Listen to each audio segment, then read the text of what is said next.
Hello, it's time once again for a little good news, spreading God's good news, if only a Saturday at a time. I'm Isaiah, and welcome back if you're a returning listener, or if this is your first time to the show, I also want to welcome you. Thank you so much for clicking on this video and trying something new. Now, if you haven't heard this, or if you want to hear it again, this podcast is entirely Christian. And what I do here is I try and educate as well as equip those who don't really know what footing they are with God, or you just don't know what to do next. So, sit down, have a snack, and enjoy. I hope you learned something because I certainly did. Hey guys, it's Isaiah once again, and welcome back to A Little Good News, spreading God's good news if only a Saturday at a time. Today we have a very, very interesting topic. It's something that I haven't found a beginning to yet. It's something that has seemed to be around since the dawn of writing in the Neolithic Age. This thing that we're going to be talking about today is so simple, yet so complex in so many ways. It's amazing to me. And the thing we're talking about today is names. Now, at first it seems like a big cop-out, names, but names are extremely important. Throughout history, they've been used to show power, to show title, to show presence. And we'll start you right off with a verse today, Luke 9:40. This is just after a man has been possessed and has been angry and out of control, and Jesus has ripped the devil out of him. And we start with Luke 9, verse 46. And then there arose a reasoning among them, which of them should be the greatest. And Jesus, perceiving the thought of their heart, took a child, and sat by him, and said to them, Whoever shall receive this child in my name receiveth me, and whosoever shall receive me receiveth him that sent me. For he that is least among you all, the same shall be great.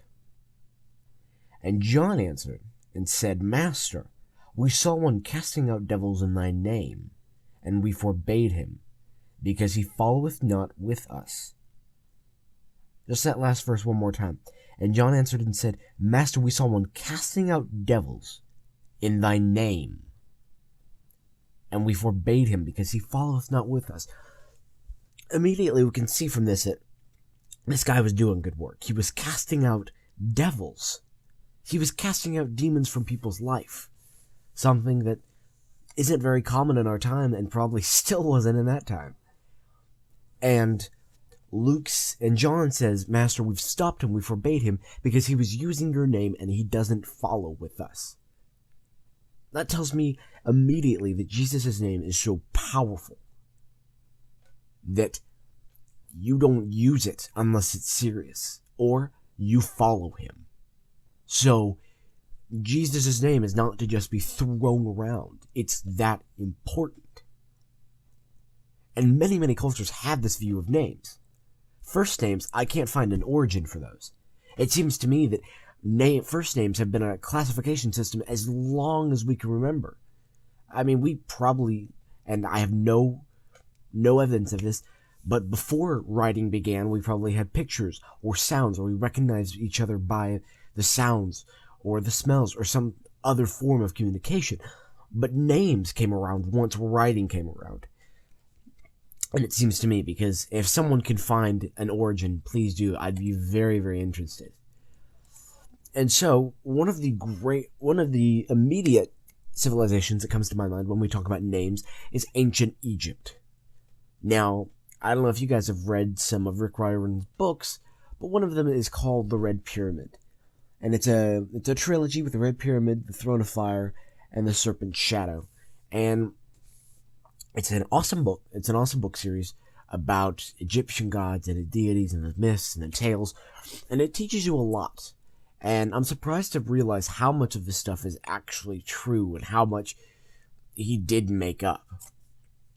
And so when we look back at ancient Egypt, they believed in 5 parts of the soul. Let's start there. The 5 parts of the soul. And the 5 parts started with the heart, or jib. And it was the essence of life, the seat of the mind and the emotions, intelligence, moral sense, conscience. And it gave the person's life directions.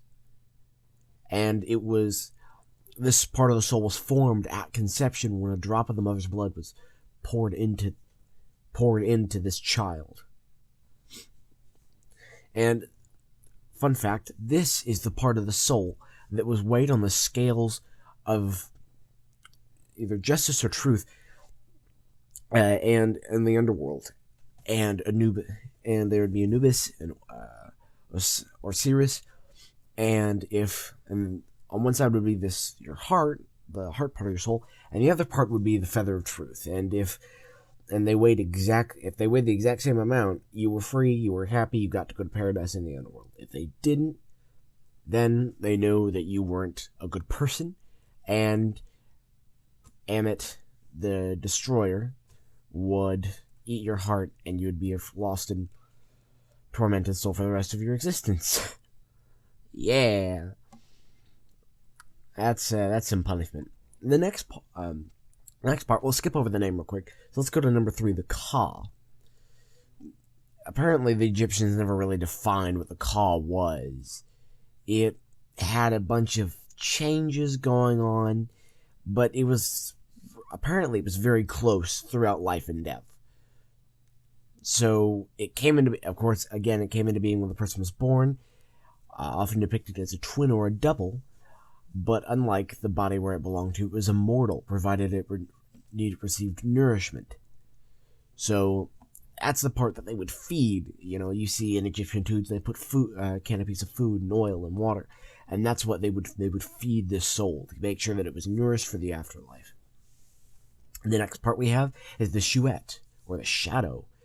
Now, Egyptians believed many things about the shadow. The immediate thing that they believed about the shadow, that it reflected the person, because it was always around them. I mean, you gotta think they're in a desert, so it's always gonna be sunny.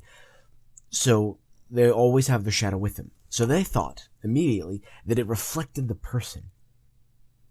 And people had them, gods had them, and they reflected you. And so, basically, if someone got a hold of your shadow, it was bad news. Because then they had a small amount of power over you. Now, the next part is the Ba. Now, the Ba is the sum of the immortal forces in human beings, which basically, it's the personality. It was represented in the form of the bird with a human head, just like the sirens in Greek mythology. And it's usually shown perching on trees planted by the tomb. Fun stuff. The 4th part of the soul is the Ankh. The 5th and final part of the soul is the Ankh.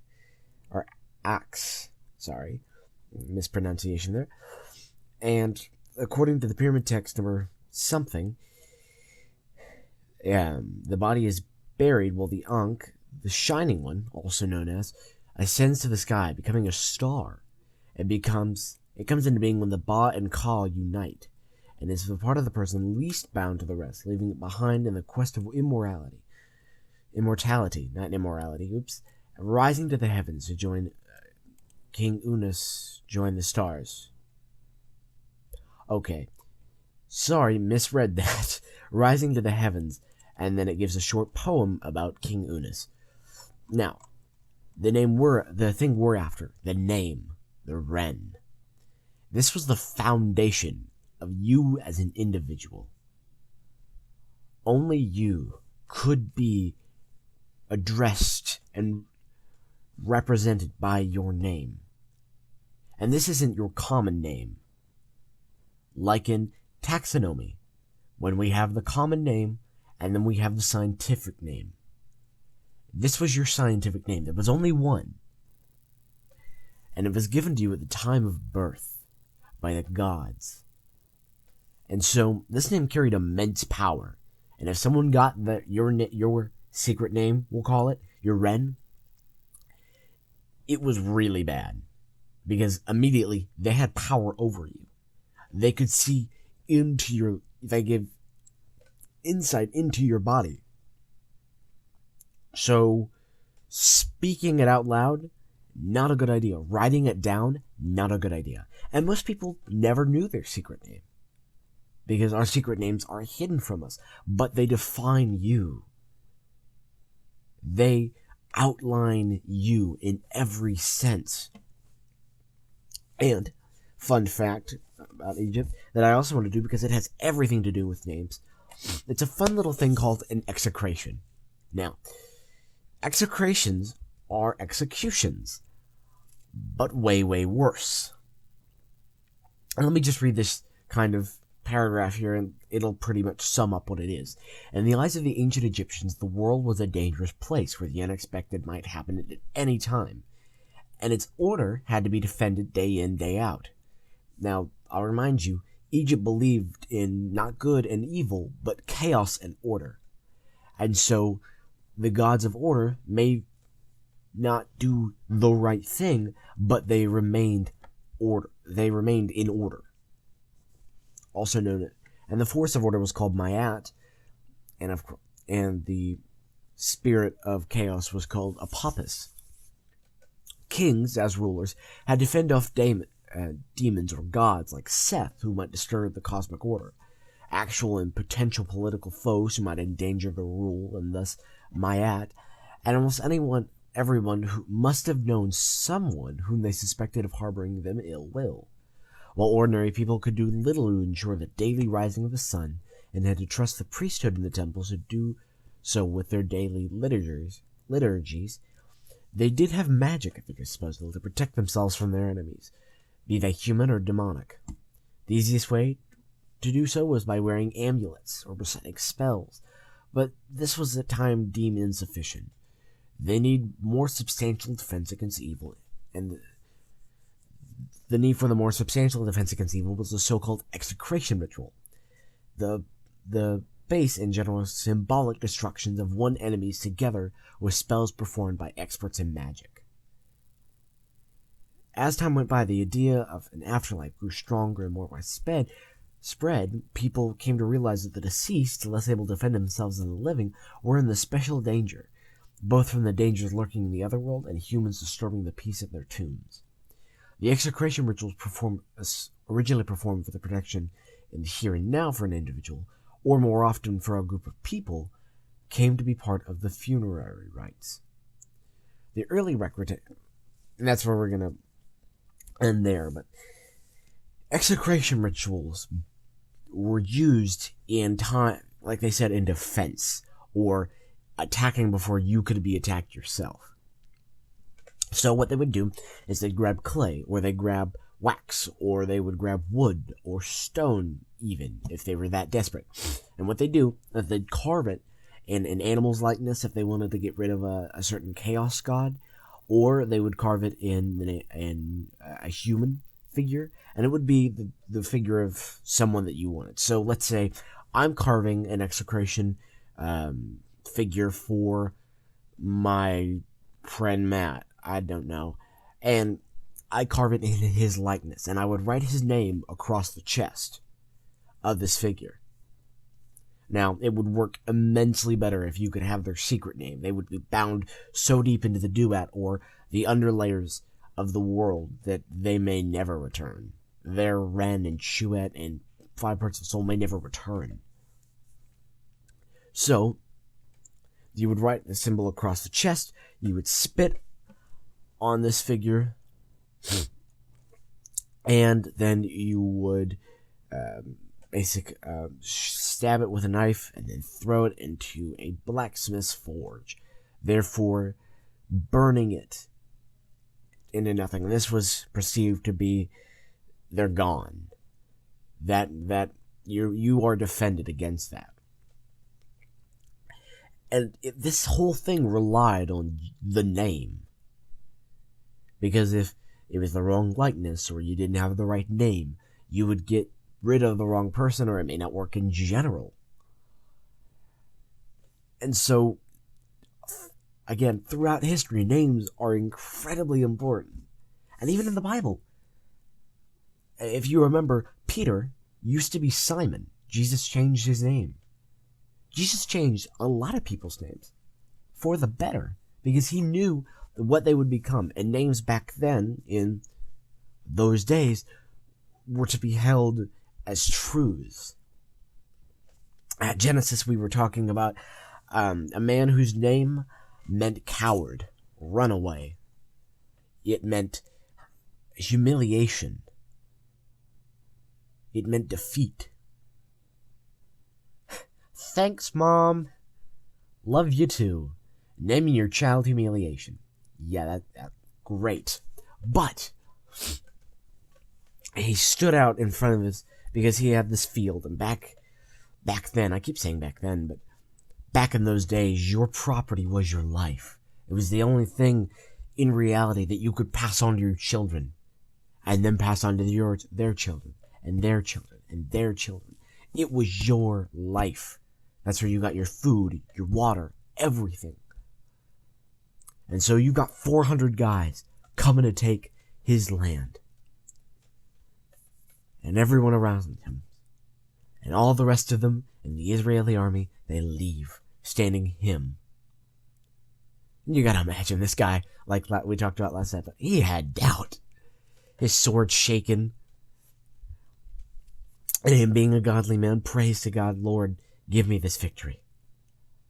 And somehow he fights, and it's 400-1. And he wins. He stands his ground. And he wins. To me, that is just mind-blowing. And all of them, and it's 2 verses that it say, and he was given, and a great victory was won that day. That's the end of the story right there. But you have to imagine that after this guy defeated 400 men, they changed his name. He was no longer coward or humiliation. He was no longer Mr. Runaway. He was a hero. He was courageous. He was a man of God. And God had given him that victory. Now, I want to also point you to another verse. Proverbs 22, verse 1.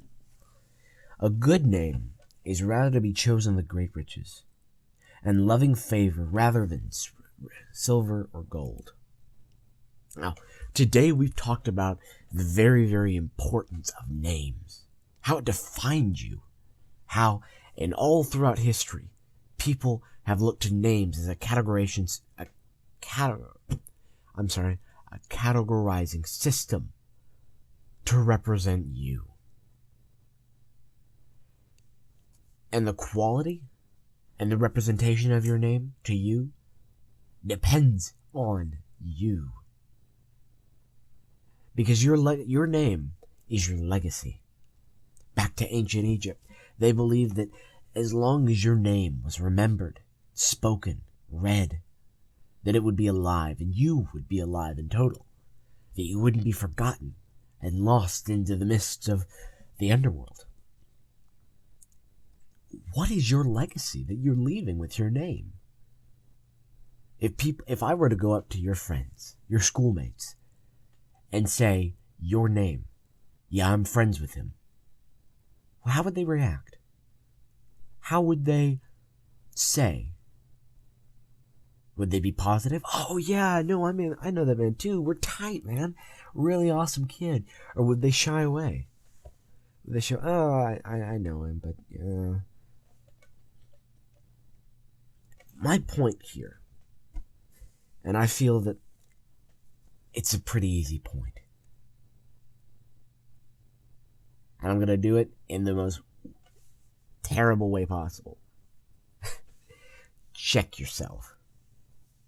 Check inside yourself. Is your reputation, is your name being disregarded? Is it being disgraced? You know, back in the older days after Jesus, people were given last names. In quotation marks. last names came about from people's professions. So we'd have John the blacksmith and Rebecca the cook. She was a cook, and John was the blacksmith. And so over time, because humans like to do things the short way, we would call them John Smith and Rebecca Cook. And because there was a class system in those days, you would run, like if Rebecca was the cook and you were her daughter, you would become the cook instead. And in the blacksmith, the firstborn son would grab the smith, and he would become something Smith. And so last names have been around for a long time, but they show your profession. They show your lineage. They show you another tale. And that's my one question today. That's my one question at the end of this episode. What does your name say about you? Not your actual name, and you can go online and see what your name, quote unquote, means. But in reality, in society, what does your name mean? If I were to speak your name to a group of people, how would they react?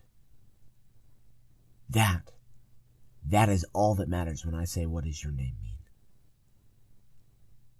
Well, I think we're almost out of time for today, and I'd like to thank you again for coming out and listening. And I hope that God blesses you in every single way possible. So if you would bow your heads with me. Lord, I just thank you for this wonderful day. Lord, these wonderful people that they feel so inclined to come here, Lord, and maybe even learn something. Lord, I ask that you would just bless each and every one of them through the coming week. Lord, that their Mondays wouldn't be too terrible. Lord, and that the Fridays would come soon. Lord, I thank you for the blessings that you poured out on this podcast. Lord, that you poured out on me. In your mighty name. Amen. So, I hope you guys have had a wonderful time today, and I hope that, again, God blesses you in everything that you do. And remember, be blessed.